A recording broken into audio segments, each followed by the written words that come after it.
دیکھیں ایک ہے دین کا انکار اور ایک ہے دین کا استہزاء اور تضحیق. تو بہت سی دفعہ ایسا ہوتا ہے کہ کچھ چیزوں کا انکار انسان کو دائرہ اسلام سے خارج نہیں کرتا، لیکن اس کا استہزاء اور تضحیق، اس کا مذاق اڑانا، تمسخر اڑانا، اس کو دائرہ اسلام سے خارج کر دیتا ہے. مثال کے طور پہ ایک انسان کہتا ہے میں داڑھی کو نہیں مانتا.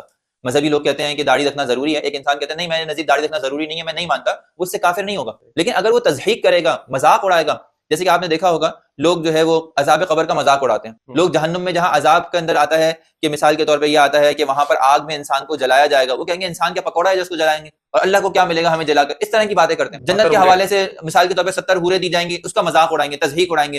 اچھا بھائی اتنی انسان کے اندر گرمی ہے کہ اس کو 2-4 سے کفایت نہیں ہوئی، اس کو 70 کی ضرورت پڑ گئی، تو وہ کیا کرے گا؟ دن بھر میں سارا دن وہ خالی حوروں کے ساتھ ہی مصروف رہے گا، اس کے علاوہ تو کوئی کام ہی نہیں ہوگا. اب یہ کیا ہے؟ یہ انکار نہیں ہے، انکار سے ایک اسٹیپ آگے ہے، یہ تضحیق ہے، یہ تمسخر ہے. اور تضحیق اور تمسخر انسان کو فوراً دائرہ اسلام سے خارج کر دیتی ہے. بہت خطرناک بات ہے.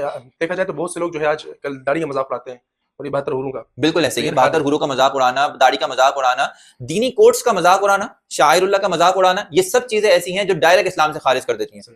ہمارے یہاں سوشل میڈیا جو عمومی پلیٹ فارم ہے، اس کے اوپر تو ہر بندہ بس دوسرے کی کھال اتارنے کے چکر میں نا کسی بھی طرح کسی کا ٹھٹا اڑا دے، مذاق اڑا دے، تمسخر اڑا دے. تو جو لوگ آزاد مزاج ہوتے ہیں وہ دین کا بھی بڑا مذاق اڑا رہے ہوتے ہیں. حالانکہ یہ چیز بڑی خطرناک ہے، بڑی ہولناک ہے، اور انسان کو اس سے بہت بچنا چاہیے.